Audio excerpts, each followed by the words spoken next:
Welcome to Deep Dive. I'm Kevin Benedict, your host, and I want to thank everyone out there for joining us today. I'm so thrilled to be here in New York City at the Hudson Yard SAP office, and today my guest is April Crichlow. Yes. Thank you for joining us, April. Thank you so much for having me. Yeah, so April is the VP of Customer Marketing for SAP Ariba. And we've been talking to experts at SAP Ariba for some time, and it's just fascinating. But you get a special niche there, don't you? Mm-hmm. You're working on customer marketing, so we're going to talk about how that's different from portfolio marketing, corporate marketing, and all the different other kind of marketing roles. Yep. We'll get to that in just a moment. But before we go any further, tell us about yourself. Yeah, well, first of all, thanks so much for having me. It's such a privilege to be part of Regalix TV.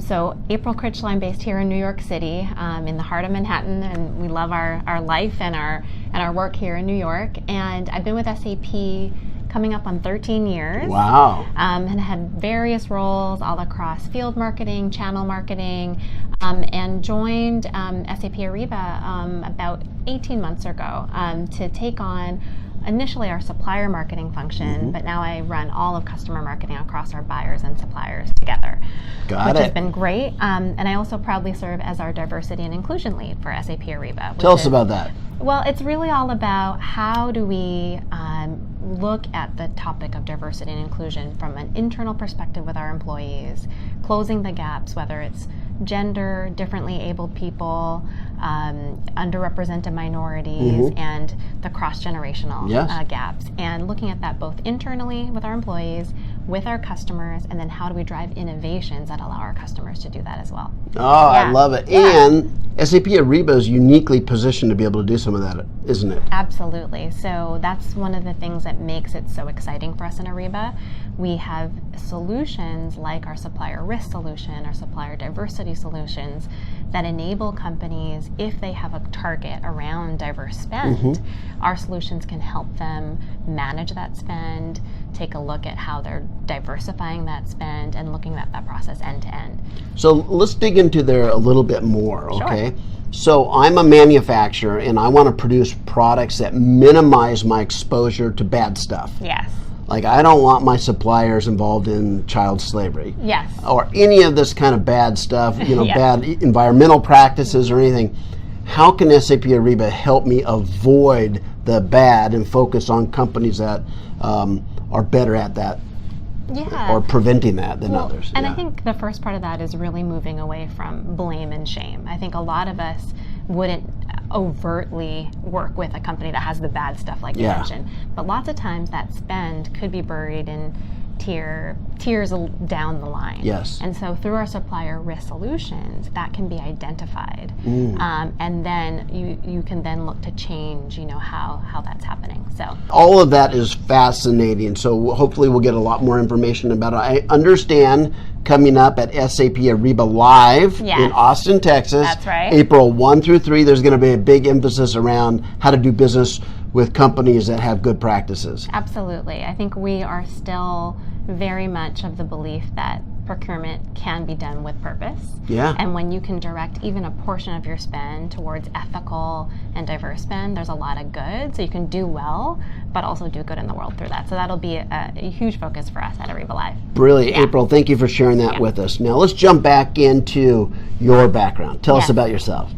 Yeah, so again, this last number of years with SAP Ariba, it's really been about how do we look at customer success? And in my leadership position running customer marketing, we're laser focused on understanding customer needs, understanding their experiences, and understanding how we do something about that. So my function and the team that I run is really focused on the end-to-end integrated marketing strategy that looks at initial onboarding and welcome as a customer, everything that happens post-sale. Yes. I think initially, if you think about marketing a number of years ago, it was about the funnel, the sales funnel.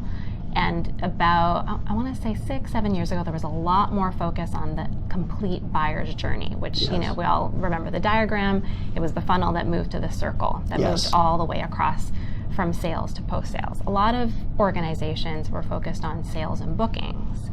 And now, especially for cloud organizations, we have to be laser focused on the post-sale journey. Yes. So for us, it's all about once you sign on the dotted line and become a customer of Ariba, we are going to help you with that entire process of onboarding, welcoming you into your into the Ariba family, looking at your enablement, change management, and all the way through to loyalty and renewal. So that's the full cycle of what my team does. Oh, so interesting. Yeah, and it's I think it's for companies that aren't cloud native, it is a relatively newer discipline. And I think we're going to see a lot more emphasis on customer marketing. In the years to come. Because if you're getting paid annually, at the end of that year, you're going to want to know that you've cared for that customer nicely. Their experience has been great. Correct. They've been successful Correct. accomplishing the objectives they wanted. Yes. So they will renew, right? Yes, exactly. And it's all about keeping everyone happy in the process. Yeah, and I think, you know, there are milestones along the customer journey where there are certain triggers where we know that there could be potential, you know, friction, or there could be potential opportunities to delight customers throughout their journey. And I don't think it's, you know, one point in time. It's a continuous journey where we're really understanding where can we make sure that we have more customers that are promoters than detractors, and how do we, you know, navigate through that. So yeah. So compare and contrast your role as marketing, customer marketing, Yes. with corporate marketing, portfolio marketing, all these things. How are they different? Yeah, so again, the customer marketing function works across all the disciplines of marketing, because I don't think we would be smart if we just worked in a vacuum. So while I talked about the post-sale process, it is a continual process as well. So while corporate marketing might focus a lot on overall brand, corporate identity, positioning, product marketing more on the solution marketing aspects, our field marketing teams, we actually work very closely with, and all the rest of the teams as well, because a customer is 5 times more likely to buy from us when they're already a customer.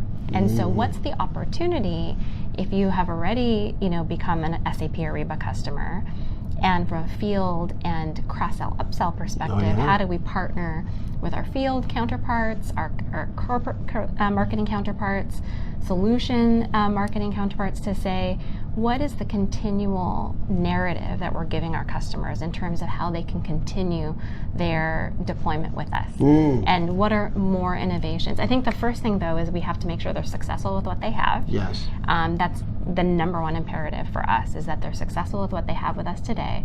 And once they're adopting, successful, and their outcomes are being achieved, then we can think about, okay, what other things can we add on to their experience with SAP Ariba through new innovations, new solutions. Yeah. So April, if somebody's out there and they say, I'm not familiar with SAP Ariba, what would you say? What does SAP, because you're talking about suppliers and buyers and things like that.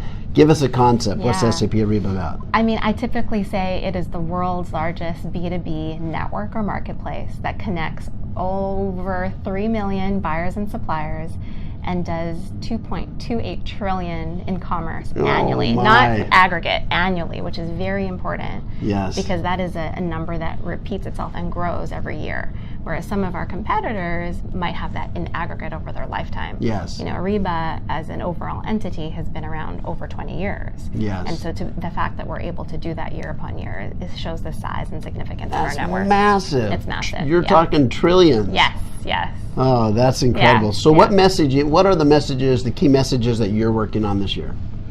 Well, you know, again, because my discipline is really focused on customer marketing, it's all about sharing with our customers and our prospects, because our prospects need to see a vision for when they become a customer, what it'll be like. And so we really want to make sure that there's an understanding that at the heart of what we do is customer experience and customer success, with a focus on their outcomes. That's a really big word that we use around a lot here, is that it's not just about, okay, let's sell this incredible solution, but the real rubber hits the road once you actually have to deploy, once you actually have to go through change management, once you actually have to get users adopting whatever they were using before, if it was another solution or a spreadsheet, whatever it may be.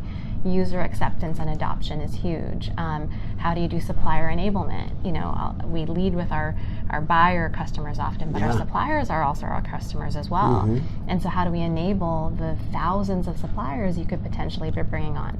So those are big messages, is that we're focusing on their success, the quality of our solutions, the accessibility of our solutions, the productivity of our solutions, and making sure that all along the way there's success for our customers. So at Ariba Live, that will be absolutely a message. Great. We got another plug in there for SAP Ariba Live. Yes, everybody come to Austin. Yes, that'll be fun. So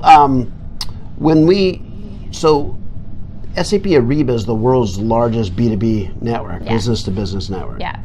How does that impact your job? Does it make it easier? Does that change things? Well, it's actually interesting because when I started in SAP, I started on just the supplier side. And so I had I think it was actually interesting that I started on that side of the business. And I think the complexity of our network is that we're serving two different sides of the organization, both are very much our customers, but look at it from a different perspective. And so it's almost, compared to other parts of SAP that I've been in, it's almost more difficult, I would say, because you are constantly going between these two very distinct audiences, but then trying to find what's that synergy and that network effect that comes on top of that. So while there are challenges with that, because you're having to constantly be in tune with the business needs and the business requirements of each side of our network, it also presents an incredible opportunity because of the vastness of our network. What are other opportunities are out there to connect buyers and suppliers in ways that we probably aren't doing yet today? So you've talked about customer success. Yes. So how does marketing play into customer success? Because customer success, you almost think like, let's take care of our customers so everybody's happy. Right. Now, how is that a marketing role? Yes. Well, for customer marketing, it's like the heartbeat of what we do. So I would say marketing is a partner to our business. We have an organization called our Customer Value Organization, and they are the men and women that every day are at the front lines with our customers, dealing with their solutions, dealing with their success, and are really embedded in those customer accounts. And we really work hand in hand with them to understand from a marketing perspective what strategies, what programs, what enablement can we provide to truly drive this customer experience. And so I want to make that really clear, is that I really do see our sort of partnership with our business stakeholders as critical to success. And then marketing can really expedite the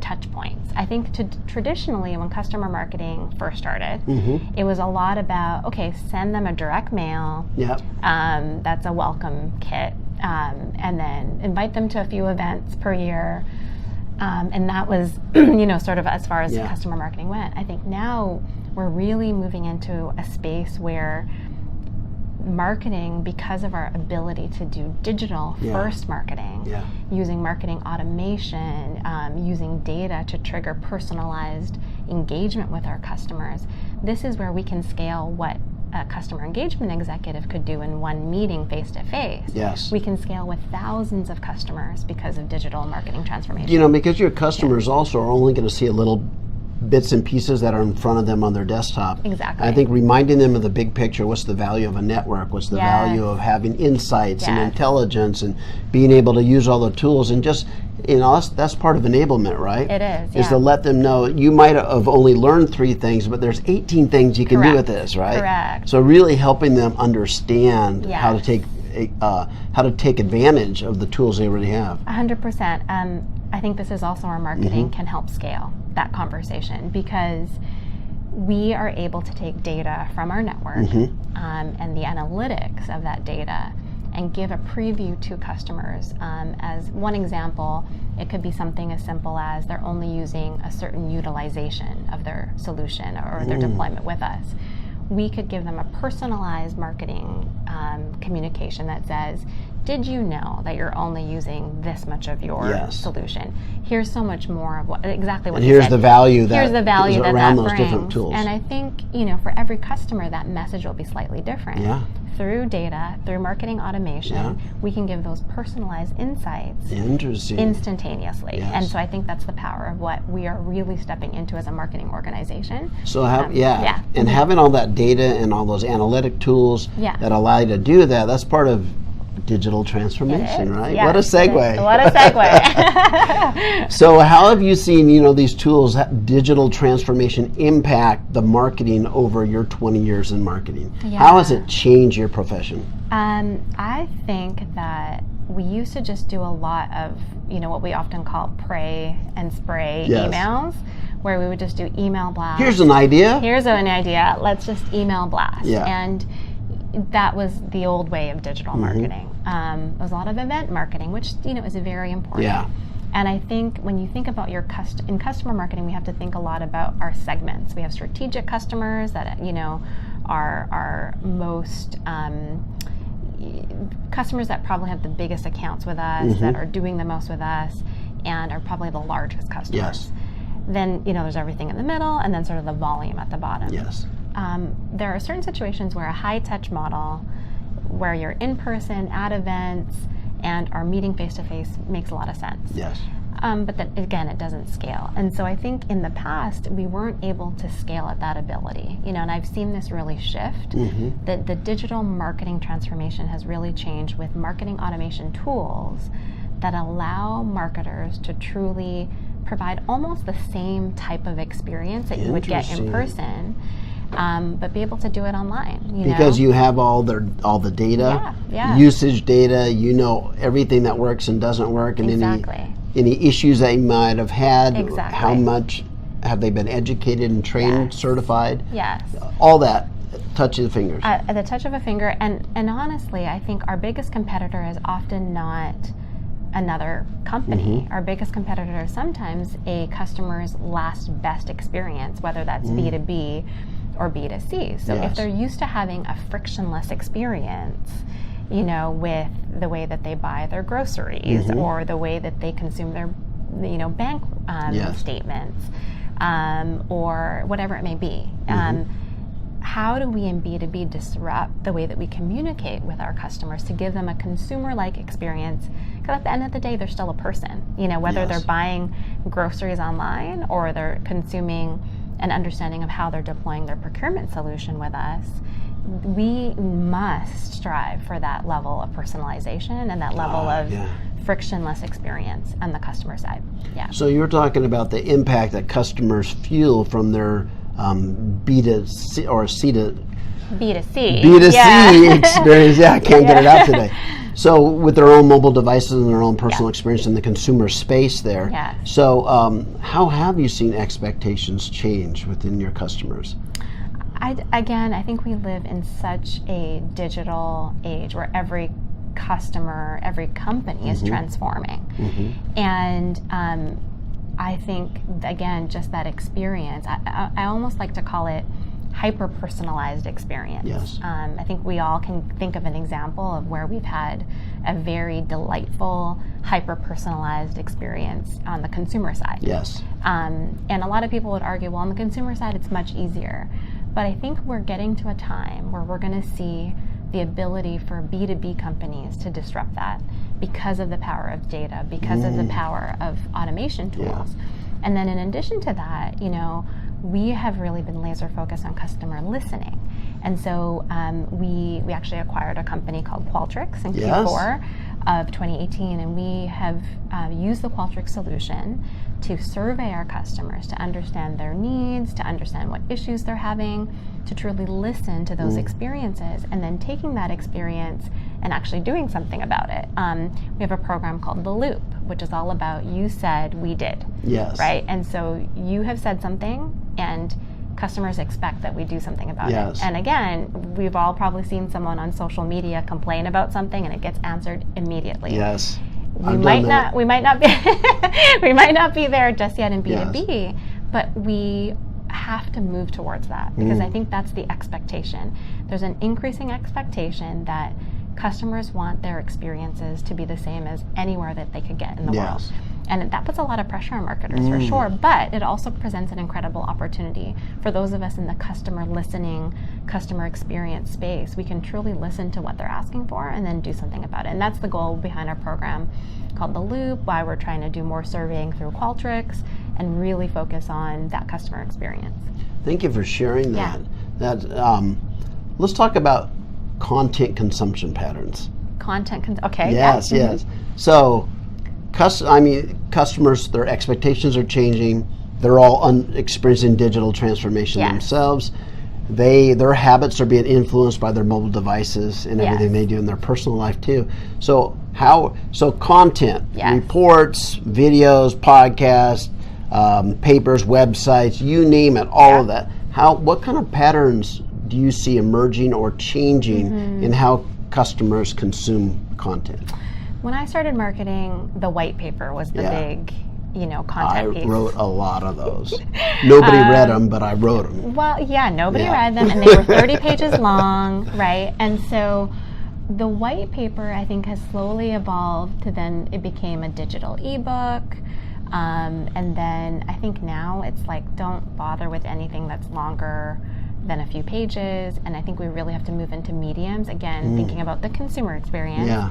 Video like never before. People love the quick, short video that explains what you're trying to do. Yes. Podcasts have been on the rise. Yay. And I love what I'm We're doing podcasts now. We're doing it now. And what I love is that there's this juxtaposition of, again, consumer influencers, B2B influencers, and corporations, nonprofit, all kind of coming together in the space of podcasts, because people love consuming audible or visual means of understanding and learning.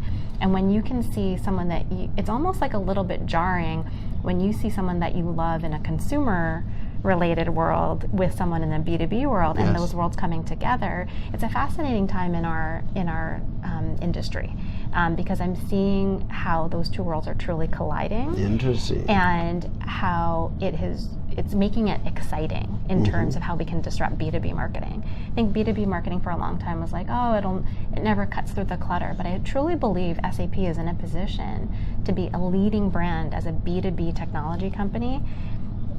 I mean, in the top 10 is, where I think we can go, because we're starting to show the value of what our customers are doing at a consumer level and how technology drives that. And so these worlds are colliding. And so things like podcasts, social media, we're seeing a lot more on Instagram now, and a lot more sort of live broadcast streaming through Facebook and Twitter and things like that through our events. And so I have a question on that topic, though. That seems to go against trends. Even though I participate in all the live things, webinar attendance continues to diminish as people all register, but they want to watch it on their own time. Right, yes. So live streaming, how does that fit into that trend? I think live streaming, when it's done in a way that captures a kind of, we have someone on our team who does a lot of our influencer marketing. And she always calls it FOMO, or fear of missing out. And so whenever you are in a space where, like for example, SAP Ariba Live is coming up April 1st to 3rd, We've said that 4 times. I know. Yes. There are moments in time where there can't miss moments. And again, we see this in the consumer world. Like if you're watching the Oscars, you want to watch it live. Or the new iPhone's coming out. The new iPhone's coming, and you want to watch it live. And so there are moments in time, I think, in B2B marketing where live stream, I get it. if you promote it well, will be that I don't want to miss moment. And other than that, it can be downloaded, and people don't have to watch it at that time. But there are times where I think that live stream does come into play, and most live stream is recorded anyway, so they can watch it later. They can do it too. So you get best of both worlds. Last question. Sure. If you're talking to a brand new marketer right out of the university, right? Okay. Just got their degree, what advice would you give them? You say, okay, if you want to be in a leadership position in 10 years from now, here are the skills you should really start working on. Yes. So 10 years from now, you're ready for where I think marketing is going to be in 10 years. Great question. Yeah. What advice would you give them? Yeah, well, I think number one, while we can never lose the creative elements of what marketing really stands for, we're moving into already in a time where your understanding and ability to distill data is highly important. So if you are a person that loves numbers, if you're a person that loves to analyze pipeline reports and engagement reports and consumer experience reports, and then understand how that can be translated into the right marketing strategy to drive your company's bottom line, that's an incredible skill set to have. If you don't like doing that, make sure that you partner with someone who is good at that, or hire someone that knows that can be your partner in that. Because not all of us have that, analytical, desire, but I think it's highly important that you make it a priority to understand data. You need to understand data, and you need to be able to back it up at a business level. So that is sort of number one. I think, too, this concept of hyper-personalized experiences, both in B2B and B2C, is becoming the expectation of customers. And so wherever you can understand how customer experience plays into that personalization that I was talking about, get really familiar with how do you do listening, how do you understand Net Promoter Score, how do you build advocacy that makes customers into fanatics.